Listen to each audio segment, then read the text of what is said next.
Assalamualaikum warahmatullahi wabarakatuh. Salam sejahtera buat kita semua. Semoga kita semua dalam keadaan sehat jasmani dan rohani, tidak kekurangan satu apapun. Amin ya robbal alamin. Oke, Mimin akan melanjutkan cerita Liontin Giok Naganya. Tapi seperti biasa, bantu dulu tekan tombol like dan berkomentar juga Tuan dan Nona. Terima kasih sesudah dan sebelumnya. Oke, kita lanjutkan saja ceritanya. Guys. Bab 2405 sampai bab 2408. Setelah itu, Ye Chong memandang orang-orang ini satu demi satu. Semua orang menundukkan kepala karena ketakutan. Setelah mengetahui identitas asli Ye Chong, tidak ada yang ingin terus menghadapi Ye Chong. Mereka menyesal datang ke sini sekarang. Ye Chong pertama kali melihat An Yingsan. Seorang Yingsan gemetar ketakutan.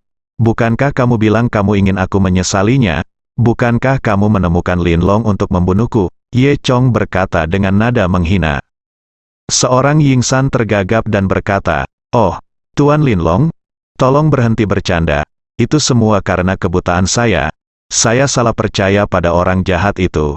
Saya tidak bisa melihat Taisan. Tuan Lin Long, Tuan punya banyak uang. Jangan sama denganku." Ye Chong menatap An Qiqiang lagi, dan menamparkan wajah An Qiqiang lagi. "Pangeran Aosheng, Kaisar bawah tanah Aosheng, biarkan aku melihat betapa kuatnya dirimu." Wajah seorang Qiqiang sangat sakit hingga dia dipukuli. Sebelum luka lama membengkak, luka baru membengkak lagi. Namun, dia tidak berani mengucapkan sepatah kata pun sekarang, menundukkan kepalanya, dan gemetar ketakutan. "An Qiqiang, aku menonaktifkan tanganmu. Apakah kamu keberatan?" Ye Chong bertanya lagi. Seorang Qiqiang ragu-ragu dan berkata, "Tidak, saya tidak berani. Tuan Lin Long, tolong ampuni kami, anjia saya yang buta. Di masa depan, saya hanya akan mengikuti instruksi Tuan Lin Long." Seorang Yingsan memohon dengan getir. Sekarang beraninya dia punya ide lain, bisa mempertahankan anjia sudah menjadi keinginan terbesarnya. Lin Long terkenal tegas dalam membunuh. Ye Chong mengabaikan An Yingsan dan menoleh untuk melihat Pan Zhengying. "Gubernur Federasi Kota Kembar, betapa bangganya dia," kata Ye Chong. Wajah Pan Zhengying memerah, meskipun dia memegang posisi tinggi dan memegang kekuatan Federasi Kota Kembar yang sangat kuat di tangannya. Tapi dibandingkan dengan Lin Long, itu bukan apa-apa. Lin Long berdiri di depannya. Jika dia membuat pihak lain tidak senang dan menamparnya, dia mungkin akan berakhir lebih buruk daripada Luo Gufeng.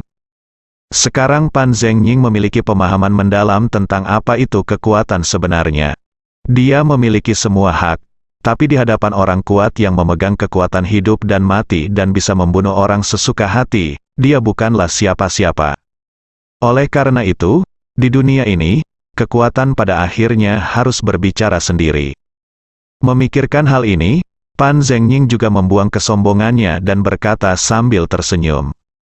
"Tuan Lin Long, saya benar-benar tidak dapat melihat Taisan. Bukankah saya juga tertipu oleh bajingan ini? Tuan Lin Long, tolong jangan tersinggung. Apa yang terjadi di masa lalu adalah salahku dan aku minta maaf padamu." Pan Zhengying sangat tulus dan membuat Cui Daqiang meminta maaf berulang kali. "Apa, sekarang kamu tidak memaksaku untuk bekerja sama denganmu? Itu bukan kewajibanku lagi. Kamu tidak ingin aku melihat konsekuensi dari tidak bekerja sama denganmu?" tanya Ye Chong. Cui Daqiang menamparkan mulutnya sendiri berulang kali. "Tuan Lin Long, Daqiang tahu kesalahannya, mohon maafkan saya." Cui Daqiang ini juga orang sungguhan, dan sudut mulutnya berdarah. Ye Chong tidak mengatakan berhenti, dia terus saja mengatakannya, mengalahkan. Sampai Ye Chong melihat orang berikutnya, Raja Judi Makau, Du Sengkuan, sudah gemetar ketakutan. "Raja penjudi Makau, sepertinya kamu kalah taruhan," ejek Ye Chong. Du Sengkuan meringis di wajahnya saat ini. Untuk menyenangkan Lin Long, dia telah mempertaruhkan semua kekayaannya. Tapi aku tidak menyangka Ye Chong adalah Lin Long yang asli. Semua tindakannya sia-sia. Saat ini, Chen Hualong, pemilik restoran, sudah buru-buru mengambil kartu banknya dari rumah. Dia mengangkat kartu banknya dan masuk sambil berkata, "Tuan Lin Long, uang Bos Du itu dan uang Tuan Ye semuanya ada di sini, belum disentuh sama sekali. Sekarang saya akan menangani semuanya untuk Anda. Jika Anda bersedia, saya akan segera mengembalikan uang Bos Du. Chen Hualong selalu berpikir bahwa Lin Long ada di sini untuk membela Du Sengkuan dan ingin mendapatkan semua uang itu kembali. Dan ketika dia selesai meneriakkan kata-kata ini dan masuk ke restoran, dia menemukan pemandangan aneh ini. Ye Chong, yang dia sebut Tuan Ye, sedang duduk di sini dengan angkuh. Di sebelahnya, orang-orang besar di Aosheng, termasuk Pan Zhengying, An Yingsan, Du Kuansheng dan lainnya, semuanya berdiri dengan hormat dan patuh. Tuan Lin Long yang sombong tadi sedang berbaring di atas meja, dengan ketakutan di matanya, mulutnya setengah terbuka, dan kepalanya dimiringkan ke satu sisi, dia jelas sudah mati. Dengan IQ Chen Hualong, dia benar-benar tidak tahu apa yang terjadi. Menurut rumor yang beredar, bukankah Tuan Lin Long adalah makhluk yang tak terkalahkan? Bagaimana dia bisa mati begitu saja jika dia mati? Ini Chen Hualong tidak tahu harus berkata apa untuk beberapa saat. Setelah mendengar apa yang dikatakan Chen Hualong barusan, Ye Chong mengangkat alisnya dan menatap Du Sengkuan, bertanya, "Apa kamu masih menginginkan uang ini kembali? Kamu benar-benar tidak tahu malu." Mendengar nada dingin Ye Chong, Du Sengkuan segera terkejut, ketakutan. "Kakiku sangat lemah hingga aku hampir berlutut. Aku hanya bisa menstabilkan tubuhku dengan berpegangan pada meja." "Ups, Tuan Lin Long, saya minta maaf. Saya tidak berani. Saya kalah dari Tuan Lin Long. Saya yakin," Du Sengkuan berkata dengan cepat, "itu semua palsu, ini dia bajingan yang rakus akan uang dan ingin mendapatkan uang itu ke tanganmu sendiri." Tentunya, sejak awal Du Sengkuan tidak pernah menyangka bahwa uang itu bisa dikembalikan ke tangannya sendiri. Awalnya, jika uang itu bisa dikumpulkan oleh Lin Long palsu, maka usaha Du Sengkuan tidak akan sia-sia. Tapi itu hanya Lin Long palsu, dan dia tanpa sadar menyinggung Lin Long yang asli sampai mati. Du Sengkuan hanya meminta Ye Chong untuk menyelamatkannya, dan dia tidak berani meminta hal lain. Ye Chong memandang Du Bisu yang berdiri di belakang Du Seng. "Mengapa, Tuan Du? Apakah Anda masih ingin bersaing dengan saya? Apakah ada hal lain yang tidak ingin Anda terima?" Du Bisu menundukkan kepalanya dan berkata dengan gemetar, Lin Tuan Long, ini salahku di masa lalu, salahku, mohon maafkan aku." Saat ini, Chen Hualong pun paham bahwa ternyata Tuan Ye adalah Lin Long yang asli. "Iya. Oh tidak, Tuan Lin Long, Anda." Chen Hualong memandang Ye Chong dengan heran. Ye Chong melirik Chen Hualong, "Kamu melakukan pekerjaan dengan baik. Saya dapat melihat bahwa kamu juga orang yang pintar." Setelah menerima penegasan Lin Long, hati Chen Hualong hampir melonjak karena kegembiraan. "Oh, Tuan Lin Long, Anda telah berterima kasih atas hadiah Anda. Saya belum menyentuh satupun uang ini. Semuanya ada di sini," kata Chen Hualong sambil mengangkat kartu bank. Ye Chong mengangguk dan berkata, "Anda menyimpan 100 juta uang ini sebagai hadiah untuk Anda. Selebihnya, Anda membantu mendirikan yayasan amal dan memberikannya kepada Zhao Lubai untuk dikelola." Chen Hualong mengangguk berulang kali, "Oh, Tuan Lin Long, terima kasih atas upahmu, aku pasti akan menangani masalah ini dengan baik." Bagi orang setingkat Lin Long yang memberi hadiah kepada Chen Hualong, akan sangat tidak sopan jika Chen Hualong tidak menerimanya. Mendengar ini, Zhao Lubai juga tercengang. Dia adalah karyawan kecil di perusahaan itu sebelumnya. Sekarang Ye Chong telah menjadi pengelola puluhan miliar badan amal hanya dengan satu kalimat, kehidupan ini mengalami pasang surut terlalu cepat. Setelah mendengar ini, semua orang yang hadir memandang Zhao Lubai dengan iri. Ini benar-benar itik jelek yang berubah menjadi angsa putih. Yang diperlukan hanyalah perkataan dari orang yang cakap. Pak Lai Lin Long memang Pak Lin Long. Satu kalimat bisa mengubah hidup seseorang. Tapi sebelum Zhao Lubai sempat bereaksi, orang-orang seperti Pan Zhengying dan An Yingsan sudah mengerti. Tuan Lin Long sangat baik.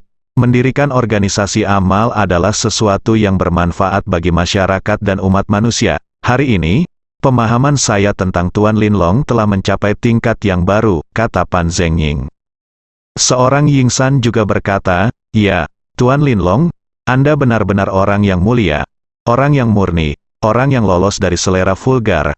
Anda adalah idola kami, Tuan Linlong. Saya bersedia menyumbangkan 10 juta untuk berkontribusi pada amal, dan pada saat yang sama, saya akan memobilisasi selebriti dari Hong Kong dan Makau untuk bersama-sama mendukung amal kami, kata Pan Zengying.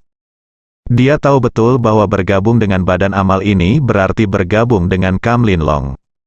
Ye Chong mengangkat bahu, karena Pan Zengying bersedia memberikan uang, tentu saja dia diterima. Selain itu, Pan Zengying juga memiliki status tertentu. Dengan dia setidaknya bisa mengupas 3 lapis kulit masyarakat kelas atas di kota kembar. Ini juga merupakan hal yang baik. Seorang Yingsan tidak mau kalah, Tuan Linlong. Keluargaan kami juga bersedia menyumbang 50 juta, terlebih lagi, jika badan amal itu membutuhkan sesuatu di masa depan, keluargaan kami bersedia menyumbang, Du Sengkuan berkata tanpa kehilangan sedikit pun kesempatan, Tuan Linlong. Saya juga bersedia berkontribusi. Meskipun saya tidak punya uang, saya bisa menghasilkan uang untuk amal. Selama Anda memberi saya uang untuk berjudi, saya yakin saya bisa mendapat untung 5% dalam 3 bulan, ya. Pada titik ini, Ye Chong menyatakan bahwa dia tidak tahu apakah harus tertawa atau menangis. Huang Xishan dan orang lain dari kota Hong Kong tentu saja tidak mau kalah dan menyatakan kesediaan mereka untuk berdonasi. Hasilnya, badan amal yang awalnya memiliki modal kurang dari 30 miliar kini memiliki setidaknya 50 miliar modal awal, dan mereka juga mendapat dukungan dari semua tingkatan di Hong Kong dan Makau. Zhao Lubai tiba-tiba menjelma menjadi sosok yang mampu mempengaruhi segalanya di Hong Kong dan Makau. Tentu saja, bisa juga dikatakan bahwa dia adalah juru bicara Linlong. Tapi Zhao Lubai sedikit khawatir dengan identitas seperti itu. Apakah ini baik-baik saja? Zhao Lubai berkata, saya tidak bisa mengelola dengan baik, Direktur Ye, jika tidak, lupakan saja. Pada saat ini, Zhao Haiti dan Zhao Yingying juga datang, bersembunyi di tengah kerumunan dan menonton. Mereka bisa datang ke sini secara alami karena Zhao Lubai. Dan mereka tidak menyangka bahwa Ye Chong adalah Linlong yang asli. Zhao Yingying tidak terkejut seperti Pan Zengying dan An Yingsan. Selain rasa takut, Zhao Yingying merasa lebih menyesal. Sejak pertama kali dia bertemu Ye Chong, Zhao Yingying mengira Ye Chong adalah orang biasa yang tidak dikenal, jadi dia tidak menganggap serius Ye Chong. Baru setelah Ye Chong menunjukkan kekuatan finansialnya yang kuat, Zhao Yingying tahu bahwa Ye Chong luar biasa. Namun, pada saat itu, Zhao Yingying hanya merasa kasihan, tetapi dia juga merasa bahwa Ye Chong hanyalah orang kaya, dan dia dapat menemukan seseorang yang lebih kaya daripada Ye Chong. Tapi sekarang, ketika Zhao Yingying mengetahui bahwa Ye Chong adalah Tuan Linlong yang asli, dia sangat menyesalinya. Jika dia mengetahui hal ini, jika dia memiliki sikap yang lebih baik terhadap Ye Chong saat pertama kali bertemu Ye Chong, apakah dia akan menjadi orang yang menerima amal sekarang? Semakin Zhao Yingying memikirkannya, semakin dia menyesalinya. Sepertinya karena dia meremehkan Ye Chong pada saat itu, Zhao Lubai memiliki kesempatan untuk memanfaatkannya. Zhao Yingying sendiri percaya pada gagasan ini. Tapi sekarang melihat Zhao Lubai masih menolak, Zhao Yingying sangat tidak senang dan mengutuk dalam hatinya, dasar wanita jalang teh hijau yang tidak tahu malu. Kamu berpura-pura menjadi apa? Ye Chong tersenyum pada Zhao Lubai dan berkata, baik kecil, kamu bisa kelola saja dengan tenang. Jika ada masalah, Gubernur Pan dan Bos An akan membantu Anda menyelesaikannya. Bukan, Pan Zengying dan An Yingsan mengangguk dengan cepat dan berkata, ya, tidak masalah. Nona Zhao, jangan khawatir. Dan, Xiao Bai, saya ingin mengelola badan amal untuk membantu mereka yang membutuhkan. Anak-anak yang tidak mampu bersekolah, dan orang tua yang tidak mampu menjenguk orang sakit. Bukankah itu yang Anda inginkan? Lakukan. Apakah itu lebih berarti daripada menjadi pegawai di sebuah perusahaan? Bukan. Ye Chong melanjutkan, Zhao Lubai menunduk dan berpikir sejenak, lalu berkata setelah berpikir, "Ya, terima kasih Ye, oh tidak, Tuan Linlong atas kepercayaan Anda, Ye." Chong menyentuh kepala Zhao Lubai, tersenyum dan berkata, "Gadis bodoh, kamu harus memanggilku Ye Chong, sama seperti sebelumnya." Zhao Lubai tertegun ketika dia disentuh oleh tangan besar Ye Chong. Untuk beberapa alasan, perasaan akrab melintas di benaknya. Seolah-olah Ye Chong pernah menyentuhnya seperti ini sebelumnya. Perasaan ini sepertinya menjadi sesuatu yang terkubur jauh di dalam ingatan. Zhao Lubai tertegun selama beberapa detik, tidak tahu mengapa dia merasa seperti ini.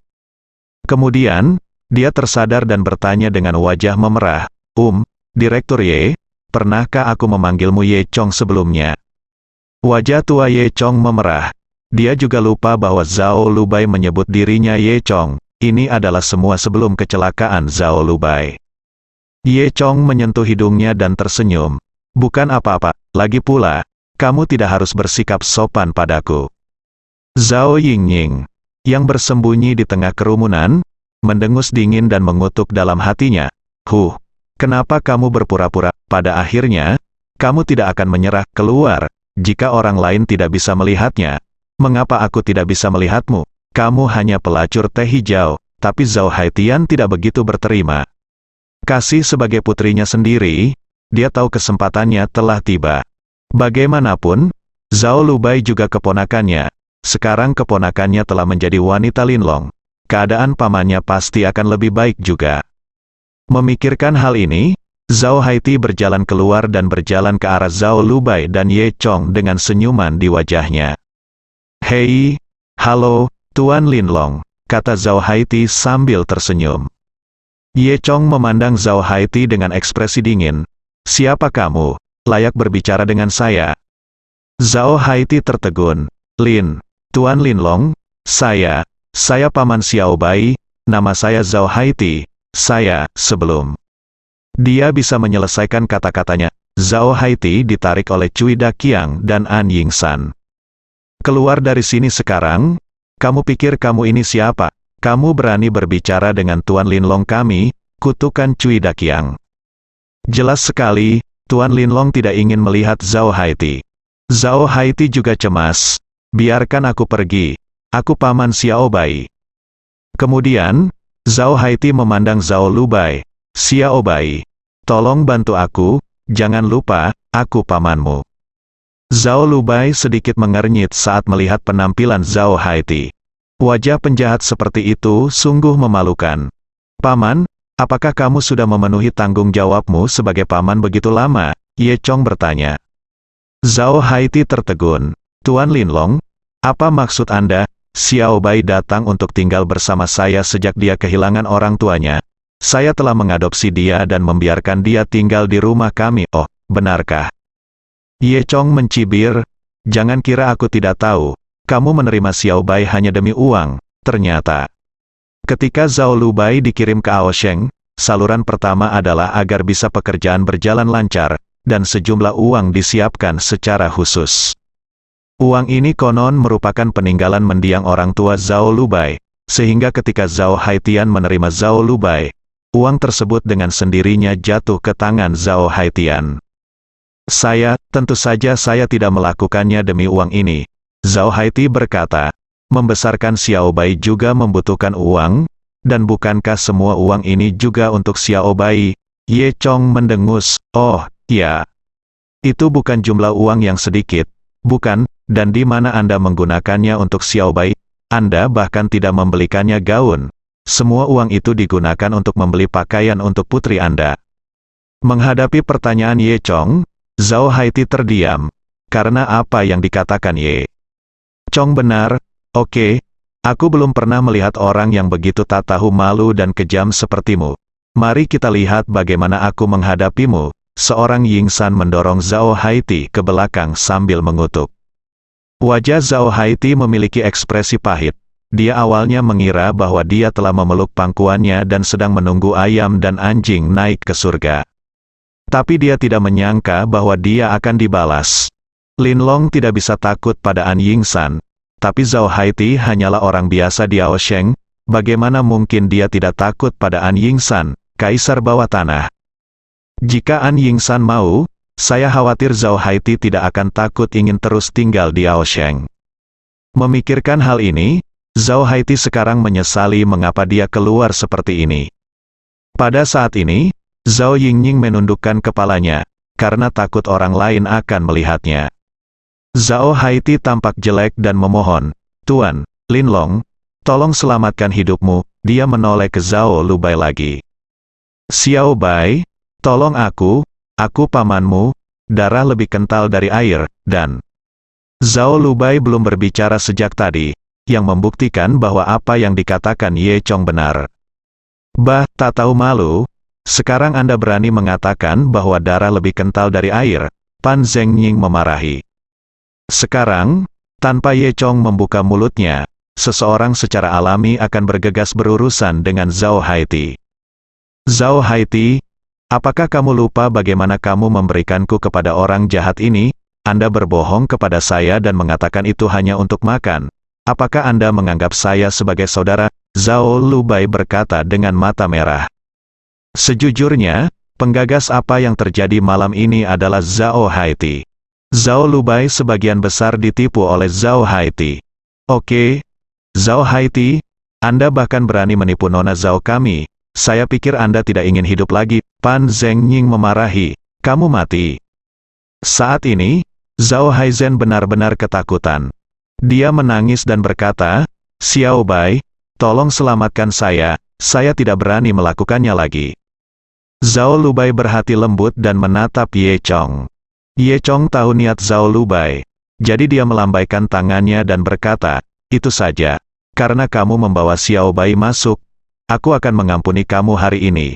Tapi mulai sekarang terus, jika kamu berani menindas Xiao Bai lagi, aku akan membunuhmu."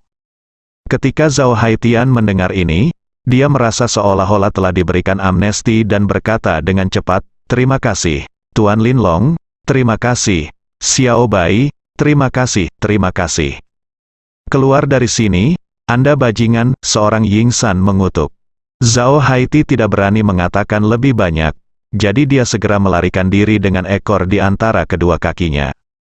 Zhao Yingning tidak berani bergerak, jadi dia hanya bisa menundukkan kepalanya dan bersembunyi di tengah kerumunan. "Xiao Bai, jangan tinggal di sini lagi. Jika kamu tinggal di vilaku, itu akan menjadi milikmu mulai sekarang," kata Ye Chong. Zhao Lubai tersipu dan berkata, "Ah, ini..." Ye Chong tersenyum dan berkata, "Tidak masalah, ini bukan tentang kamu dan aku. Aku tidak akan tinggal di Aosheng untuk waktu yang lama. Dari sekarang itu milikmu, selama percakapan." Ye Chong seperti memberi Zhao Lubai sebuah villa. Orang-orang di sekitarnya memujinya, dia layak untuk Tuan Linlong. Dan sungguh menyenangkan menjadi wanita Tuan Linlong. Setelah berurusan dengan semua ini, setelah kejadian itu, semua orang meninggalkan restoran. Meskipun satu orang meninggal, Pan Zhengying dan yang lainnya secara alami dapat mengatasinya. Malam itu, Ye Chong mengundang Huang Xishan, Yu Xinlan dan yang lainnya ke vilanya untuk makan malam. Dia belum kembali ke villa di saat itu, Ye Chong menerima telepon dari Ban Hu. "Saya berkata, Tuan Ye, saya baru saja mendapat kabar bahwa Anda membunuh seseorang yang berpura-pura menjadi Anda." Nada bicara Bang Nu sedikit cemas. Ye Chong berkata dengan acuh tak acuh, "Ya, aku membunuhnya." "Oh, Tuan Ye, kali ini Anda benar-benar memprovokasi istana King Xiao. Tahukah Anda siapa yang Anda bunuh? Itu adalah murid istana King Xiao," kata harimau berbintik. Ye Chong sedikit tersenyum, "Saya khawatir Anda sudah tahu bahwa dia adalah murid istana King Xiao. Jadi Anda mengizinkannya berpura-pura menjadi saya." Zhang Nu terdiam mendengar kata-kata Ye Chong. Jadi dia harus menamparkan wajahnya dan tersenyum. "Hei, Tuan Ye, saya hanya menelepon Anda untuk mengingatkan Anda agar berhati-hati terhadap balas dendam istana King Xiao." Ye Chong tidak menganggapnya serius. Setelah berterima kasih kepada Ban Hu, dia menutup telepon. Setelah kelompok itu kembali ke villa Ye Chong mengatur kamar untuk Zhao Lubai dan memintanya untuk istirahat dulu. Lagi pula, malam ini, Zhao Lubai sangat ketakutan. Dan Nelia tiba-tiba melihat begitu banyak orang muncul di villa, dan tercengang sejenak. Semua orang juga sangat terkejut ketika melihat pakaian aneh Nelia. Ye Chong menjelaskan, ini pelayanku. Haha, Tuan Ye benar-benar kuat. Dia pasti seorang budak yang ditangkap dari belahan bumi selatan. Haha, Huang Xishan tersenyum. Yu Xinlan mendengus, Ye Chong, kamu benar-benar mampu, ada sesuatu dalam kata-kata Yu Xinlan. Ye Chong tersipu dan menyentuh hidungnya. Lalu, semua orang datang ke ruang tamu. Nelia membuat teh dan mengundang semua orang untuk mencicipinya. Di sisi lain, Zhao Lubai sudah terbaring di tempat tidur. Namun, dia berguling-guling, tetapi tidak tertidur. Dan dia terkejut saat mengetahui bahwa alasan mengapa dia tidak bisa tidur bukan karena dia takut hari ini, atau karena dia bersemangat dengan perubahan baru dalam hidupnya mulai dari hari ini. Alasan mengapa dia tidak bisa tidur adalah ternyata Yu Xinlan dan Ye Chong terlalu dekat. Baru kemudian Zhao Lubai mengetahui dengan malu-malu bahwa dia sebenarnya cemburu. Alangkah baiknya jika orang di samping Ye Chong adalah aku. Tapi, aku punya. Mengapa dia tidak semenarik Yu Xinlan? Zhao Lubai menemukan bahwa dia sedang memikirkan hal-hal ini secara tidak sadar, dan dia dengan cepat memarahi dirinya sendiri. Saya sangat tidak tahu malu. Apa yang saya pikirkan? Setelah semua orang minum teh, Ye Chong mengatur agar semua orang beristirahat. Hanya Huang Xishan, Yu Xinlan, dan Ye Chong yang tersisa di ruang tamu. Pada saat ini, Huang Xishan berkata kepada Ye Chong, Tuan Ye, ngomong-ngomong, ada satu hal lagi yang ingin saya sampaikan kepada Anda, yaitu tentang bidang spiritual yang Anda minta saya temukan sebelumnya. Oh, Ye Chong memandang Huang Xishan dengan rasa ingin tahu. Sebelumnya, Ye Chong berada di kota Hong Kong dan meminta Huang Xishan membantunya menemukan tempat di mana dia bisa menanam ramuannya sendiri. Tentu saja, Ye Chong hanya mencoba peruntungannya, tapi yang tidak dia duga adalah dia benar-benar akan menemukan tempat seperti itu. Huang Xishan berkata, Tuan Ye, menurut apa yang Anda katakan, saya menggunakan semua kekuatan yang saya miliki dan akhirnya menemukan tempat yang memenuhi kebutuhan Anda di daerah pegunungan di barat laut kota pelabuhan kami. Oh, benarkah? Kamu Chong sangat senang saat mendengar berita itu. Huang Xishan melanjutkan, ya, tempat itu disebut Gunung Yanzi. Ini adalah daerah yang relatif primitif di kota pelabuhan. Ketika Zhang Tianxi ada di sini sebelumnya, dia berkata bahwa energi spiritual di sana kaya. Tampaknya Zhang Tianxi juga memiliki beberapa kemampuan. Bagus sekali. Oke. Ye Chong mengangguk. Sekarang setelah dia menemukan tempat seperti itu, Ye Chong dapat menanam ladang spiritual baru di kota pelabuhan. Meskipun Ling Tian tidak lagi banyak membantu Ye Chong saat ini, itu masih lebih baik daripada tidak sama sekali. Ye Chong tidak ingin ketinggalan sumber daya pelatihan apapun sekarang. Namun, masih ada masalah sekarang, kata Huang Xishan. Ye Chong bertanya, ada apa? Gunung Yanzi sekarang awalnya adalah daerah pegunungan tempat tinggal penduduk asli. Penduduk asli ini juga sangat mudah diajak bicara. Huang Xishan berkata, awalnya, saya telah bernegosiasi dengan mereka, dibayar untuk membeli puncak bukit mereka. Namun, kemudian dihancurkan oleh orang-orang itu mengaku dari Sekte Kiamat dan ingin menyita puncak bukit untuk membuat altar, dan orang-orang itu mengetahui sihir dan membunuh semua penduduk asli setempat. Mereka sangat ketakutan sehingga penduduk asli mengira orang-orang ini adalah dewa dan mendengarkan mereka. Singkatnya, Huang Xishan tidak mengelola puncak gunung ini. Ye Chong bertanya dengan rasa ingin tahu, Sekte Kiamat apa itu? Huang Xishan menggelengkan kepalanya. Saya tidak tahu, tetapi orang-orang ini memiliki beberapa kemampuan nyata. Ye Chong berpikir dalam hati, kekuatan Huang Xishan di kota Hong Kong adalah tidak kecil. Jika dia orang biasa, Huang Xishan pasti sudah melakukannya sejak lama.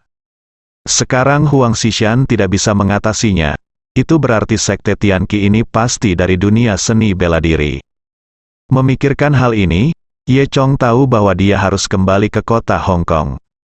Tujuan awal Ye Chong datang ke Aosheng adalah untuk mengambil alih misi game neraka dan mengandalkan aturan game neraka untuk melindungi dirinya dari konfrontasi dini dengan Raja Serigala Putih. Namun misi Hell Games kini telah selesai, dan meskipun Ye Chong membunuh 2 anak buah Raja Serigala Putih untuk mencegah bocornya informasi yang dia miliki di sini. Namun, dengan kekuatan Raja Serigala Putih, dia akan segera dapat menemukan tempat ini. Oleh karena itu, tidak penting lagi apakah Ye Chong ada di kota Ao atau tidak, dan apakah dia dapat kembali ke kota Hong Kong atau tidak. Memikirkan hal ini, Ye Chong berkata kepada Huang Xishan, "Oke, saya akan kembali ke kota Hong Kong bersamamu besok untuk melihat asal-muasal sekte kiamat ini." Huang Xishan mengangguk kepada Ye Chong, "Jika Tuan Ye mengambil tindakan, maka tentu saja tidak masalah." Dengan mengatakan itu, Huang Xishan turun untuk bersiap. Di dalam rumah, hanya Yu Xinlan yang tersisa. Yu Xinlan mendekat ke Ye Chong, dan aroma wangi menyebar ke hidung Ye Chong. Saat ini, Ye Chong mengangkat matanya dan bisa dengan jelas melihat pori-pori halus di kulit Yu Xinlan. "Tuan Ye Chong, kapan Anda menginginkan tubuh King Yu Jin saya?" Yu Xinlan bertanya. Saat itu, Yu Xinlan menggunakan fisik istimewanya sebagai ganti Ye Chong untuk melindungi keluarga Yu dan menangani keluarga Song, yang menduduki peringkat kelima dalam daftar 36 geng surgawi. Dan Ye Chong tentu saja juga tidak sopan. Namun, tubuh King Yu Jin Yu Xinlan sangat istimewa. Jika Ye Chong menemukan peluang bagus untuk menggunakannya, itu mungkin membantunya mengambil langkah untuk menjadi abadi. Tentu saja sekarang bukan waktu yang tepat. Namun, Yu Xinlan sepertinya sudah lama tertarik dengan pesona Ye Chong, jadi dia tampak lebih cemas daripada Ye Chong. Saat Yu Xinlan mengatakan ini, dia meraih tangan Ye Chong dan meletakkannya di punggung bawahnya. Tangan kecil Yu Xinlan selembut batu giok, dan meskipun jari-jarinya yang ramping lemah, tangan Ye Chong dipimpin olehnya dan diletakkan di pinggang yang lembut dan tanpa tulang. Saya harus mengatakan bahwa pesona Yu Xinlan sebagai wanita dewasa sangat besar, bahkan Ye Chong merasa bingung dan bingung sejenak. Dan saat Ye Chong hendak menggerakkan tangannya ke atas dan ke bawah, tiba-tiba terdengar suara batuk di belakangnya. Ye Chong dan Yu Xinlan menoleh ke belakang dan melihat bahwa itu adalah Zhao Lubai yang berjalan dengan piyama. Wajah lama Ye Chong memerah. Xiao Bai, kamu. Tuan Lin Long? Tidak, saya tidak menyangka kamu menjadi orang seperti itu, kata Zhao Lubai dengan nada meremehkan. Ye Chong tidak bisa membantah, Xinlan, tulang pinggangmu memang sangat menonjol. Aku akan memberimu resep besok dan kamu akan baik-baik saja. Betapa pintarnya Yu Xinlan, sejak awal lalu. Dia melihat apa yang terjadi antara Ye Chong dan Zhao Lubai. Saya khawatir Zhao Lubai, gadis kecil ini, menyukai Ye Chong. Adapun Ye Chong, dia tidak terlalu baik pada Zhao Lubai. Yu Xinlan tidak marah dengan hal ini. Terus terang, dia hanyalah pelayan Ye Chong, mengapa dia berhak marah? Terlebih lagi, Yu Xinlan mengenal Ye Chong dengan sangat baik. Tidak mungkin orang yang mampu seperti itu bisa dirasuki olehnya sendirian. Jadi, Yu Xinlan bangkit dari Ye Chong dan tersenyum manis. Adik perempuan, mengapa kamu ada di sini? Apakah kamu khawatir tentang Tuan Ye Chong dan ingin datang dan melihatnya? Zhao Lubai ditanya oleh Yu Xinlan setelah berpikir tentang hal itu, wajahnya tiba-tiba memerah. Faktanya, dia sedang berbaring di kamar ketika dia mendengar Huang Xishan pergi, meninggalkan Ye Chong dan Yu Xinlan sendirian di kamar. Zhao Lubai tidak tahu apa yang sedang terjadi, jadi dia tiba-tiba datang dan melihat pemandangan seperti itu. Tidak, Zhao Lubai berkata, aku hanya haus, datang ke sini untuk mencari air. Yu Xinlan menutup mulutnya dan tersenyum. Adik, kulkasnya ada di dapur, bukan di ruang tamu, kamar. Saat dia mengatakan itu, Yu Xinlan terkekeh, mengedipkan mata pada Ye Chong, lalu berbalik, memutar tubuh anggunnya dan berjalan pergi. Zhao Lubai melihat Yu Xinlan dewasa dan menawan. Namun dia hanyalah seorang gadis kecil dan memang tidak sebaik Yu Xinlan, pantas saja Ye Chong tidak menyukainya. Ketika dia menyadari bahwa dia sedang memikirkan hal ini, dia langsung tersipu. Xiao Bai, apakah kamu masih ingin minum air? Ye Chong bertanya. Zhao Lu memutar matanya ke arah Ye Chong, mendengus, lalu menghentakkan kakinya dan kembali ke kamarnya. Ye Chong tidak tahu apakah harus tertawa atau menangis, menggaruk kepalanya, lalu kembali beristirahat. Keesokan harinya, Ye Chong meninggalkan Ao Sheng. Sebelum meninggalkan Ao Sheng, dia meninggalkan Ruis di Ao Sheng untuk melindungi Zhao Lubai. Nelia dikembalikan oleh Ye Chong, lagi pula, dia sudah lama di penjara. Nelia enggan pergi, karena selama ini Nelia telah melihat kemampuan Ye Chong, dan dia memang jauh lebih kuat dari dirinya. Nelia memberitahu Ye Chong bahwa dia akan kembali dan memberitahu orang tuanya, lalu kembali untuk belajar dari Ye Chong. Ye Chong tentu saja menyambut baik hal ini, karena bakat Nelia cukup bagus dan bisa membantunya di masa depan, dan sekarang Zhao Lubai memiliki karirnya sendiri dan tidak khawatir tentang makanan dan pakaian. Orang-orang besar di Ao Sheng masih harus menjilatnya, meskipun ingatannya belum pulih. Ye Chong tidak perlu khawatir tentang hal itu untuk saat ini. Hasilnya, Ye Chong kembali ke kota Hong Kong dengan pikiran tenang. Bersambung.